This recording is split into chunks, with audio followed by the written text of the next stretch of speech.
यदि आप श्री हनुमान जी को दिल से मानते हैं तो आपको अन्य किसी भी प्रकार की चिंता करने की जरूरत नहीं। आपको केवल प्रभु श्री हनुमान जी पर भरोसा रखना है, क्योंकि आपके सभी कष्टों का निवारण प्रभु स्वयं करेंगे।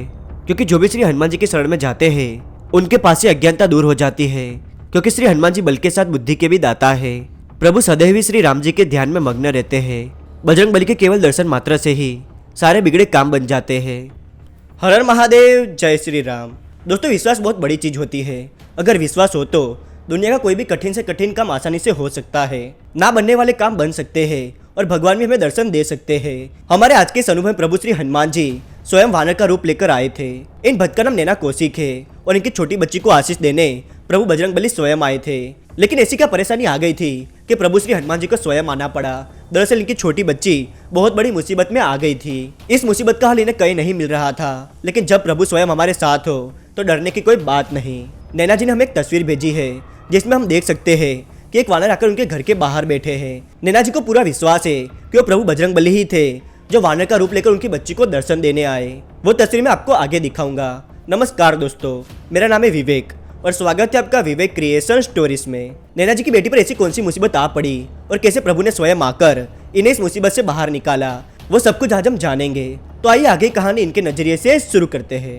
नमस्कार, मेरा नाम नैना है। पता नहीं कुछ लोगों को क्या परेशानी होती है। कुछ व्यक्ति ऐसे होते हैं जो कभी किसी को खुश नहीं देख सकते। मेरी छोटी बच्ची से किसी की क्या दुश्मनी थी, मुझे आज भी ये बात समझ नहीं आई। ये बात 1 साल पहले की है। मेरी बेटी 5वीं क्लास में थी। वो पढ़ने में बहुत ही होशियार और दूसरी एक्टिविटीज़ में भी काफ़ी अच्छी थी। सभी उसकी तारीफ करते थे। उसे स्कूल जाना बहुत पसंद था, पर पता नहीं एक दिन क्या हो गया। जब वो स्कूल से घर आई तो बहुत उदास थी। मैंने उसे पूछा तो उसने कहा कि उसे चक्कर आ रहे हैं। तो मैंने उसे थोड़ी देर सुला दिया। जब वो उठी तो उसने मुझे बताया कि आंटी ने उसे मिठाई खाने के लिए दी थी। उसके बाद से उसके पेट में दर्द होना शुरू हो गया। मैंने उसे डांटा और कहा मैंने मना किया था ना कि किसी अनजान से कोई चीज़ नहीं लेनी। उस दिन के बाद से वो पूरी तरह से बदलने लगी। जिस लड़की को स्कूल जाना बहुत पसंद था वही अब स्कूल के नाम से रोने लगती और कहती मुझे घर पर ही रहना है। वो ना ठीक से खाना खाती और ना ही बात करती। उसके स्कूल की छुट्टियां शुरू हो गई थी, लेकिन वो घर से बाहर ही नहीं निकलती। दिन ब दिन उसकी तबीयत बहुत ख़राब होने लगी। उसके चेहरे से खुशी बिल्कुल जा चुकी थी। हम डॉक्टर ओझा सबके पास गए, लेकिन उसकी बीमारी पकड़ में ही नहीं आती। मेरी बेटी को इस हालत में देखकर हम बहुत दुखी हो गए। तभी मेरे पति जो श्री हनुमान जी को बहुत मानते थे, उन्होंने कहा प्रभु हमारी बच्ची को कुछ नहीं होने देंगे।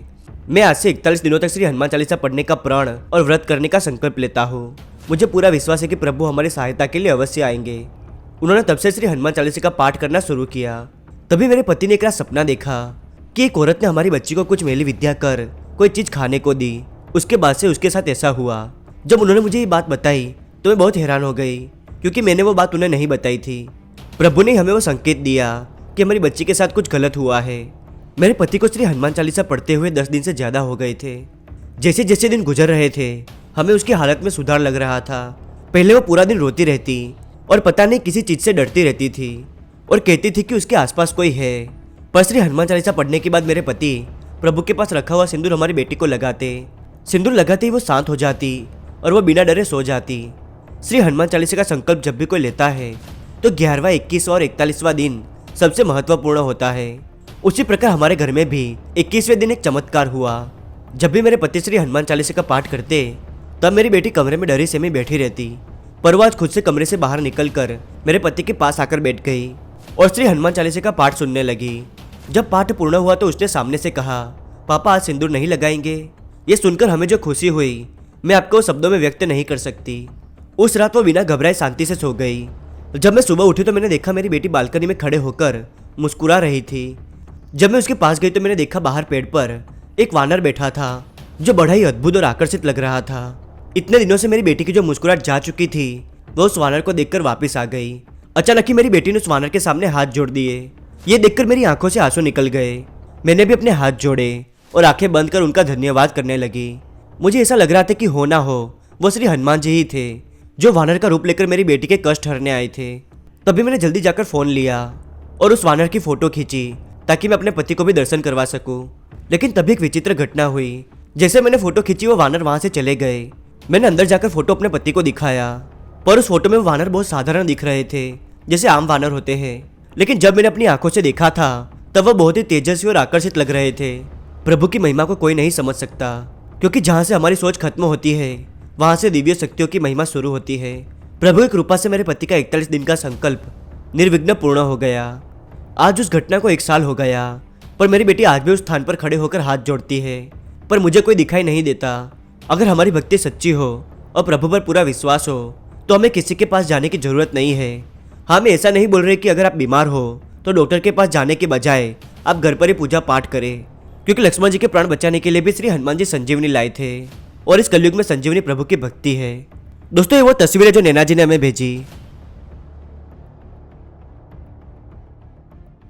दोस्तों, सच में आज का अनुभव सुनकर दिल खुश हो गया। मैं सबकी ओर से नैना जी का धन्यवाद करना चाहता हूँ कि उन्होंने समय निकालकर हमें अनुभव भेजा। अगर आपको प्रभु का अनुभव पसंद आया हो तो इस वीडियो को लाइक कर दीजिए और चैनल पर नए हो तो इसे सब्सक्राइब जरूर कीजिएगा, ताकि प्रभु के ऐसे नए अनुभव आप सभी तक सबसे पहले पहुंच सके।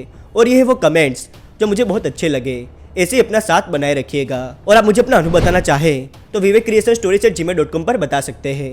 और हो सके तो इस वीडियो को अपने परिवार वालों और दोस्तों के साथ जरूर शेयर कीजिएगा, ताकि प्रभु की महिमा के बारे में सबको पता चल सके। इंस्टाग्राम पर फॉलो करना चाहे तो डिस्क्रिप्शन में लिंक दिया है। मिलते अगले वीडियो में नई कहानी के साथ, तब तक के लिए धन्यवाद। जय बालाजी महाराज।